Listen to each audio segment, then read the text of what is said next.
3, 4, 5, 6, 7, 8, 2, 2, 3, 4, 5, 6, 7, 8, 3, 2, 3, 4, 5, 6, 8, 4.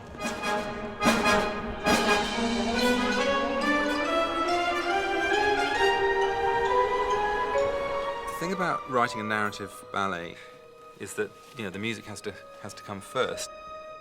You're trying to tell a big involved story with lots and lots of characters and lots of different emotions and plot points, and without recourse to words at all.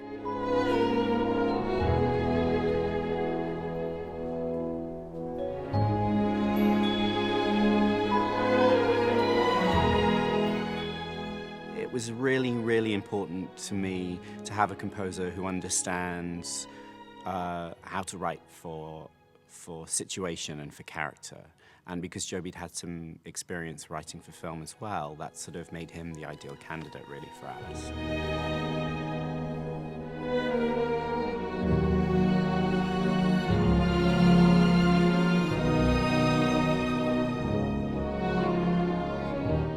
We initially built our structure for the story, and Joby just set off and sent me about 7 minutes. He sent me the first 7 minutes very quickly, actually. Lewis Carroll was he was a photographer, a very fine, pioneering photographer. And this idea of sort of clockwork, kind of strange, kind of automaton kind of world was something I was interested in. So I wrote this funny little ticking thing with this sort of little sort of clock ticking, sort of slightly off kilter. And over the top we have, I can't play it sadly.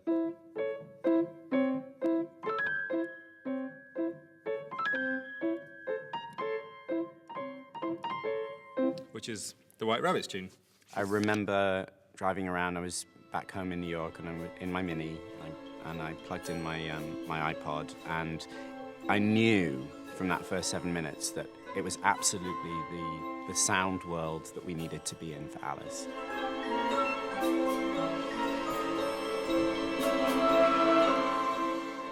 The most complicated part, actually, is building the structure for the ballet, going through the story as chosen and deciding, okay, so how long does this episode last? How long should falling down the rabbit hole last? How are we going to do that? Does that depend on us writing a passage of music, or do we talk to the designer to say, how long do you think, your design concept for that moment might be? So you kind of build a mathematical structure for the ballet. When Chris said he was going to make a ballet of Alice, I thought, you're insane. How could you make a ballet of this? I couldn't imagine it at all. I knew Bob was right for this because I knew there would be a great deal of fantasy involved. And he knows how to create stage magic, sometimes in the simplest of ways. It was a very complicated thing to start because, it involves all sorts of illusions and, the growing and the shrinking and all of that sort of stuff. I had no idea where to begin.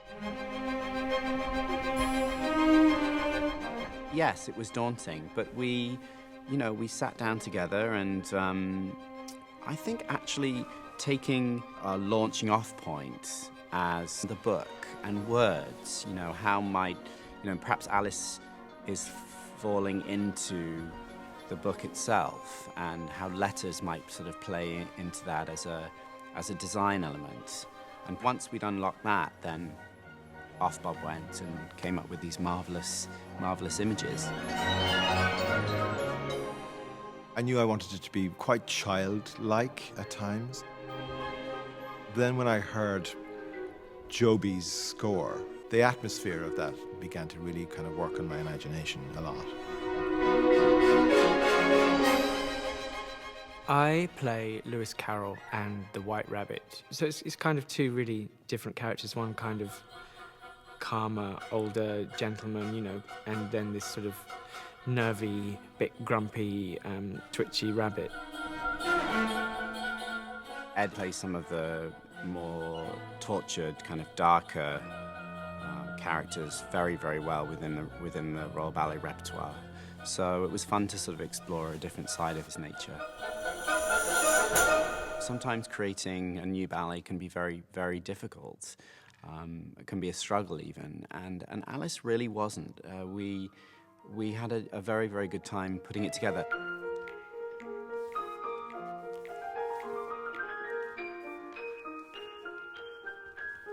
It really did feel that everyone was involved and everyone was absolutely a part of it.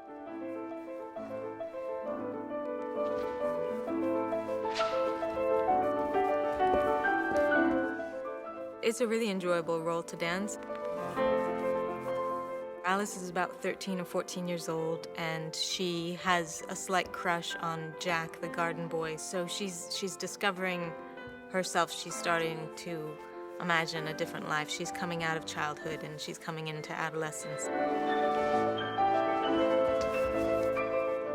I think in the same way that a composer has to find a musical language to describe each character, similarly, I have to do that with the movement. I've worked with Chris for many years now, and I really enjoy working with him very much. He's a choreographer who doesn't just dictate his steps. He really doesn't mind a little bit of collaboration. I really love that he lets people try things. He's always a brilliant person to work with in the studio, so much energy, and he's got such a brilliant vision of what he wants to see. There was a great sense of collaboration throughout the house, throughout the Royal Opera House, building this show. You know, it's quite a feat of virtuosity. Everybody does their job, and all of those elements come together to create what you see today on the screen.